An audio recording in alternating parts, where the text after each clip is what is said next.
Salut à tous. Ça faisait longtemps que j'avais pas dit ça. Pour fêter ça, nouveau micro. J'espère que c'est beaucoup mieux pour vous. Moi je verrai ça au montage, mais n'hésitez pas à me dire dans les commentaires ce que vous en pensez. On se retrouve aujourd'hui pour parler d'un film que je suis allé voir en mars. Donc la critique sera un peu décousue parce que je m'en souviens à peine. Et donc ça n'aura aucun sens déjà à cause du confinement de vous dire allez le voir, même s'il est très bon, j'y reviendrai. Et la raison pour laquelle la critique vient tard, c'est parce que j'étais pas du tout motivé. Je sais pas pourquoi, j'ai aimé le film mais j'avais pas du tout envie de tourner la vidéo et il faut dire que le confinement n'a pas du tout aidé. Donc voilà, ce sera une critique assez décousue et rapide de ce que j'ai noté. Donc globalement le film est très bon, je vous invite à le voir. Pas à aller le voir malheureusement, mais à le voir un jour si vous pourrez en VOD ou en DVD, Blu-ray. En ce qui me concerne, je l'achèterai car c'est un putain de bon film et à moins qu'il y ait d'autres bons films cette année, bon, si on peut retourner un jour au cinéma, à moins qu'il y ait d'autres bons films, il sera assez haut dans mon top, je pense. Mon top de cette année. Qui sera pas beaucoup rempli, je le pense aussi, mais bon, on verra. Donc je vais commencer la critique directe. J'ai pas noté grand chose. Alors, première chose que j'ai noté, c'est qu'il y a un truc intéressant dès le départ, dès la scène initiale. Il y a un plan subjectif dans l'eau. En fait, le film commence, c'est 3-4 jeunes, je sais plus, qui se foutent à poil pour aller se baigner dans un lac interdit. Enfin, une étendue d'eau interdite, on va dire, parce que je sais plus vraiment si c'est un lac. Et en fait, il y a un plan subjectif, subjectif entre guillemets, parce que c'est le point de vue de personne. Mais il y a un plan subjectif, en fait, la caméra est dans l'eau et filme le corps nu d'une femme, je crois, ou d'un des garçons, je sais plus. Et ce qui personnellement m'a fait rappeler l'un des premiers plans, pareil, des Dents de la Mer. Et dans les Dents de la Mer, personnellement, bon, comme Spielberg, j'aurais eu l'idée de faire ça parce que ça a un sens, ça adopte le point de vue du requin, et puis ça nous permet de faire monter la tension petit à petit, de, de nous faire savoir, ironie dramatique, que le danger arrive, alors que la fille se rend compte quelques secondes après, alors que la fille ne s'en rend même pas compte. Et ici, alors c'est pas le point de vue d'une personne ou d'une créature, enfin d'une bête, c'est le point de vue de l'eau en gros, parce que le danger dans ce film, bah, ce sera l'eau, et l'eau entre guillemets, la contamination, les bactéries qu'il y a dans l'eau qui ne sont pas bons du tout pour nous. Et donc pour inclure le danger et puis pour bien montrer ce qui sera une menace en fait pour les personnages dans ce film, je trouve ça intéressant de le mettre personnellement. Je pense pas que j'aurais eu l'idée. Pour les Dents de la Mer, oui, mais pour Dark Waters, je pense pas que j'aurais eu l'idée. Donc j'ai trouvé ça intéressant et puis bienvenue. Une ou deux scènes plus loin, on nous introduit au personnage principal joué par Mark Ruffalo. Et en fait, on le retrouve dans son bureau, en fait, là où il y a d'autres avocats comme lui, puis ses patrons, tout ça, de son entreprise entre guillemets, et de sa boîte. Et en fait, il y a comme des stores verticaux, je crois, aux fenêtres. Parce qu'en Amérique, globalement, les salles de réunion, c'est des grandes vitres, il n'y a pas de mur. Et, et en fait, il y a des stores verticaux, et le fait que, bah, si on se met face au store, on voit que dalle de ce qu'il y a dans la pièce à l'intérieur. Mais si on se met à bouger, à avancer ou à reculer, tout ça, avec le mouvement, on voit, enfin, vous voyez ce que je veux dire, on voit un petit peu ce qui se passe à l'intérieur.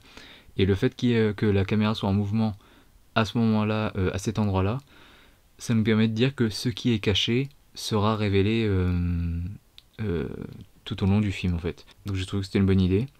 Ensuite, ce que j'ai remarqué, c'est que dans le film, globalement, l'image est grise.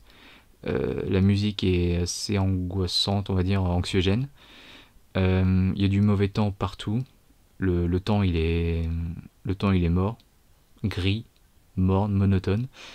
Et la nature aussi semble morte. Et quand tu vois ce que l'industrie fait à la nature, aux êtres vivants aussi, mais fait à la nature, je trouve ça approprié, du coup, de montrer de la nature morte, parce qu'il n'y a quasiment pas de verre.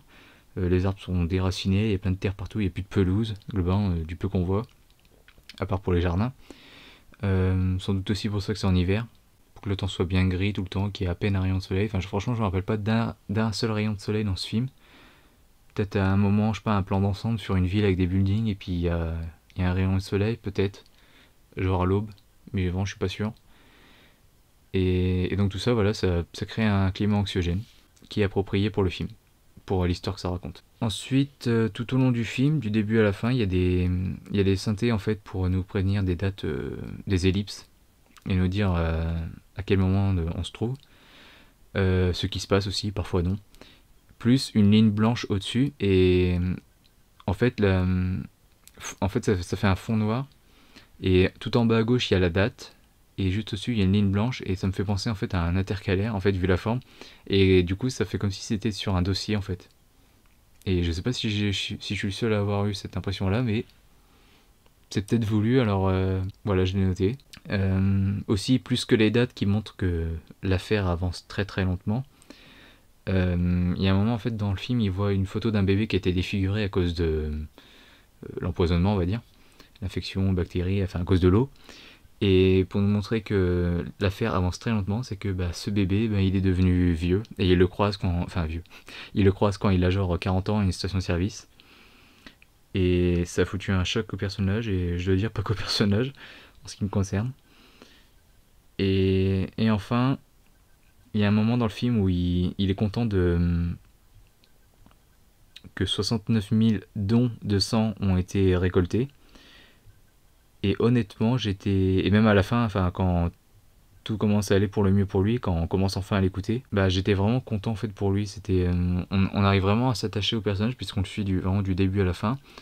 On le suit dans toutes ses galères, dans tous ses succès, dans tous ses échecs. Et on le suit aussi dans son changement d'idée. Parce qu'au départ, il est pour la compagnie et après, quand il écoute, quand il s'investit dans l'affaire, quand il enquête, il change d'avis. Et du coup, comme on voit tout ça et que c'est très bien fait, honnêtement, j'ai quand il y a quand il y a un échec, j'allais dire, quand il y a un succès en ce qui le concerne, une réussite ou je ne sais quoi, comme pour les 69 000 dons de sang, j'étais content en fait comme devant un Rocky en fait, comme quand Rocky, je sais pas, enfin son adversaire. Enfin vraiment c'était, je fais cette comparaison parce que c'est la seule fois que ça m'est arrivé au cinéma où j'étais vraiment content comme ça pour le personnage. C'est devant les Rocky et devant Dark Waters. Donc voilà, je voulais le noter. Et puis c'est une preuve pour moi que du coup c'est très bien fait, qu'on s'attache très bien au personnage, que le personnage est bon. Et le seul truc déprimant, c'est que c'est une histoire vraie, quoi. Et quand tu lis à la fin du film que 90% de la population mondiale est infectée par cette merde, bah ouais, t'as pas d'autre choix que d'être du côté du personnage principal, pour le coup. Voilà. Donc je le répète, ce film sera dans mon top, très clairement, à moins qu'il y ait beaucoup d'autres bons films. Là pour l'instant, bon, soit à part du Cobu 3, je les mets tous dans mon top par défaut. Après, il y en a qui vont se virer tout seul au fur et à mesure que je vais en voir de meilleurs. Mais pour l'instant, les seuls trois films de l'année, bon, vous me direz, il n'y en a pas beaucoup pour l'instant, mais les seuls trois films de l'année que je mets dans mon top avec plaisir, c'est Bad Boys 3 en dernier, donc en troisième pour l'instant, et L'Adieu et Dark Waters. Par contre, je sais pas lequel mettre devant l'autre. Je suis pas sûr que ce soit très français, mais voilà, vous avez compris. On verra. On en reparlera en fin d'année. J'espère vous retrouver en juillet pour une autre critique, pour un autre film. Clairement, ça me manque. On est en mai, puis j'ai vu que 6 films, je crois, cette année au cinéma. Donc voilà, j'espère que vous tenez le coup. Et je vous dis à bientôt pour de prochaines critiques sur Critizen Can. Salut à tous.